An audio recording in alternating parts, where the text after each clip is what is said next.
Bubba Wallace notoriously wrecked Kyle Larson with a crazy rear-ending maneuver at the Las Vegas South Point 400 and then went on to behave extremely rudely, wanting to beat Larson up, which rightfully so earned him a one-race suspension. Despite the penalty, many feel that Wallace's punishment is still too light and that the 23XI driver deserved a much harsher punishment than just being banned from a single NASCAR race. And it's not just fans calling for much harsher penalties, as one of the biggest legends of the sport, Kyle Petty, is in favor of a far more strict punishment and is madly furious with the decision made by the NASCAR officials.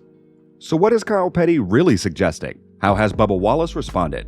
And is his penalty really not that harsh? Let us fill you in on all the latest Wallace-Larson drama. Bubba Wallace drove really well at the Las Vegas Motor Speedway, and he won the first stage. But instead of this race being remembered for his great driving, Wallace decided to potentially endanger all the drivers on the track when he brutally retaliated against Kyle Larson. Larson was a little more aggressive at one point and pinned Bubba against the wall, but that was no reason for Wallace to go crazy, rear-end him, crash out an innocent bystander, and start a fight with him that would have been more like a MMA match. Almost all drivers condemned this behavior and felt that NASCAR did the right thing in deciding to punish him with a one-race suspension, but some felt that he should have been punished more severely. Wallace was given a one-race suspension solely for what happened during the race when he wrecked Larson. Steve O'Donnell, NASCAR Chief Operating Officer, believes that Wallace behaved really badly on the track, that he deliberately caused an incident that endangered his own life and that of his colleagues on the track, perhaps overlooking the physical assaults completely. As you look at this, our actions were really specific to what took place on the racetrack, he stated. And when we look at how that incident occurred, in our minds, a really dangerous act that we thought was intentional and put other competitors at risk.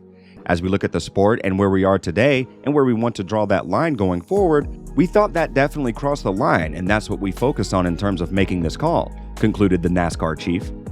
What many fans started to notice in calling out is that Wallace's punishments did not take into account his rude behavior when he got out of his car, walked on the track with cars passing him on both sides, threw his helmet, and shoved a NASCAR official, and went on to fight Larson, who is physically much weaker than him.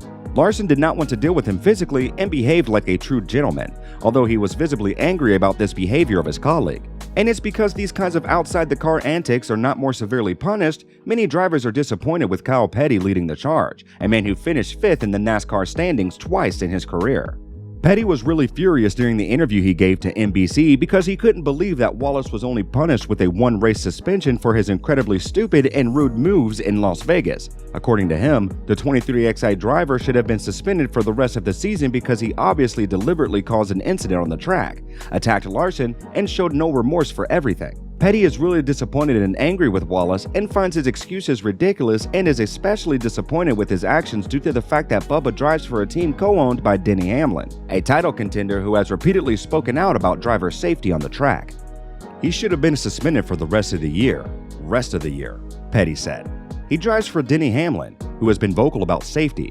His teammate, Kurt Busch, the only reason he's in the 45 car is his teammate's career was all but ended because of an incident in this car that the drivers have vocalized that needs to be safer. He turns a guy in the right rear into the outside wall intentionally. Steering brake? That's laughable. Petty thinks everything Wallace did in Las Vegas was wrong, and that's why he's so furious and can't believe that Bubba's rampage on the track was done on purpose and the crashing into Larson was only penalized one race. After the incident, Wallace got out of the vehicle and strolled down the middle of the track as if he were not at all in a NASCAR race, but rather taking a relaxing evening stroll by the river. Turns a guy into the outside wall, then walks across the racetrack.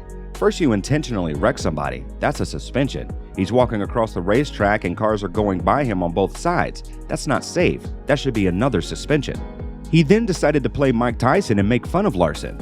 The question is how he would have fared if there was someone stronger in front of him and whether he would have behaved in that case, as was the case in Las Vegas. The decision to only punish Bubba with a one-race suspension is humiliating because he believes the only real lesson for Wallace would be doing a season-ending suspension. In this way, NASCAR has shown that it has no respect for the drivers and seems to be encouraging them to do something similar in the future when its penalties for such acts are truly comical. Physically confronts a driver, shoves him. That's a physical confrontation. If I do that on the sidewalk, I'm in handcuffs somewhere. So, he physically confronts this driver, shoves an official, doesn't get in an ambulance, walks back to the pits, and then stands in bold-face tells a fib. The lesson should be the rest of the year. Just the rest of the year. That's just me. Not only is Petty mad at Wallace for his crazy behavior at the Las Vegas track, but also because the 23XI driver showed no remorse at all for what he did. He refused to be on the NBC show before the race in Miami, and in the middle of the week he took to Twitter to apologize. But the big question is how sincere his apology, or did he do what his team asked him to do? Petty is just questioning his sincerity and believes that his silence and by refusing to speak live about the events in Las Vegas actually says a lot more than some kind of post on Twitter that Wallace most certainly did not even come up with himself.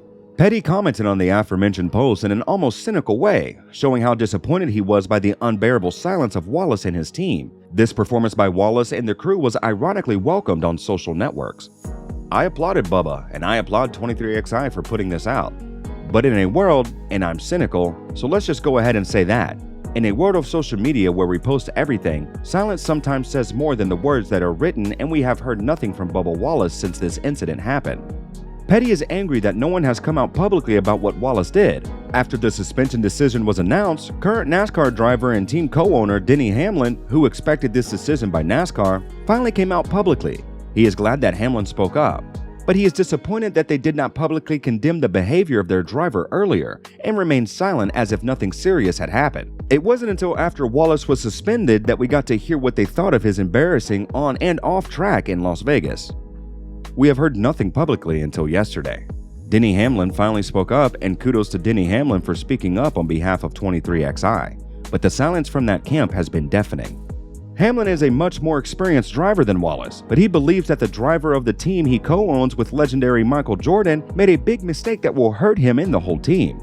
Wallace should be focused on getting every race the right way, especially when his progress is noticeable. By what he did in Las Vegas, he completely distracted from his good run during the season and completely ruined his own reputation. Fans will now remember him for his attempt to kill people on the track and his violent behavior after the Las Vegas incident rather than his great driving. Hamlin strongly condemned the behavior of Wallace before the race in Miami because he is aware that this move will follow him throughout his career. I think what was a shame is that he's made some huge strides since Nashville and as a driver, and he's a perennial, top 10 running guy now. And it's a shame because people aren't going to focus on how much better of a driver he's gotten through the year. They're going to focus on this one incident, this 1 millisecond in time that he made a bad decision. And so it'll just take some time for him to mature and change that narrative. Wallace did quite well after the Las Vegas race as he was only penalized with a 1-race suspension. He did not receive any fine or loss of points. It seems that for this move by NASCAR, he should be grateful to his team and the aforementioned Hamlin, which Hamlin himself admits. Apparently, the reputation of his team and Hamlin himself helped Bubba get a very light penalty, and that's something that makes Kyle Petty even more furious. Hamlin had mentioned that the team has sorted things out regarding this incident, but did not give a more detailed explanation. Bubba got away with it this time, but Hamlin is aware that Wallace will have to work a lot on his own behavior if he wants to continue with the team he co-owns. We deal with it internally above and beyond NASCAR, so he understands where I stand, where the team stands, the value that we want to present on the racetrack, and he just didn't represent that well last week. But in the grand scheme of things, we're very happy with his progress, and he knows he's still got some stuff to work on when he gets out of his car, Hamlin concluded. But we want to know what you guys think. Is a single race ban enough? Did Bubba Wallace learn his lesson? And what penalty would you have given him if you were in charge of NASCAR? Let us know in the comments down below, and make sure to subscribe so you don't miss any future uploads about our beloved sport. We've let YouTube decide which video of ours you would enjoy watching next the most, so let's see if they got it right.